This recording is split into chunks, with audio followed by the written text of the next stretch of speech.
One thing that this baby could be thinking about, that could be going on in his mind, is trying to figure out what's going on in the mind of that other baby. After all, one of the things that's hardest for all of us to do is to figure out what other people are thinking and feeling. And maybe the hardest thing of all is to figure out that what other people think and feel isn't actually exactly like what we think and feel. Anyone who's followed politics can testify to how hard that is for some people to get.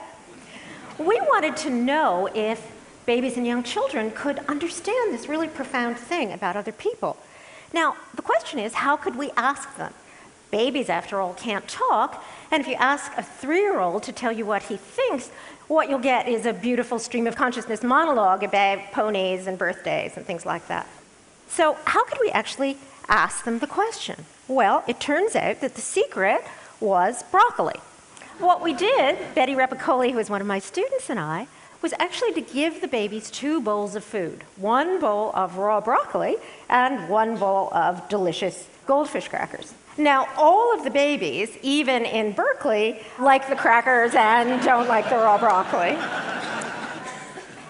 But then what Betty did was to take a little taste of food from each bowl, and she would act as if she liked it or she didn't. So half the time, she acted as if she liked the crackers and didn't like the broccoli, just like the baby and any other sane person. But half the time, what she would do is take a little bit of the broccoli and go, broccoli! I tasted the broccoli, And then she would take a little bit of the crackers and she'd go, oh, yuck!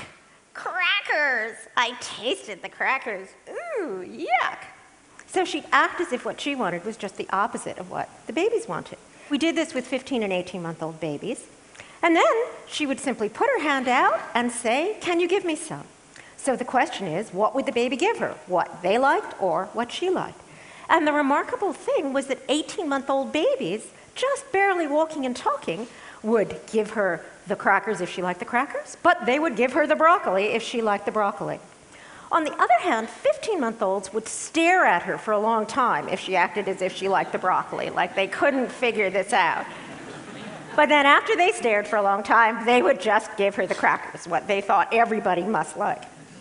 So there are 2 really remarkable things about this. The first one is that these little 18-month-old babies have already discovered this really profound fact about human nature, that we don't always want the same thing. And what's more, they thought that they should actually do things to help other people get what they wanted. Even more remarkably, though, the fact that the 15-month-olds didn't do this suggests that these 18-month-olds had learned this deep, profound fact about human nature in the 3 months from the time they were 15 months old.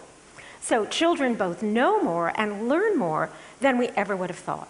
And this is just one of hundreds and hundreds of studies over the last 20 years that's actually demonstrated this.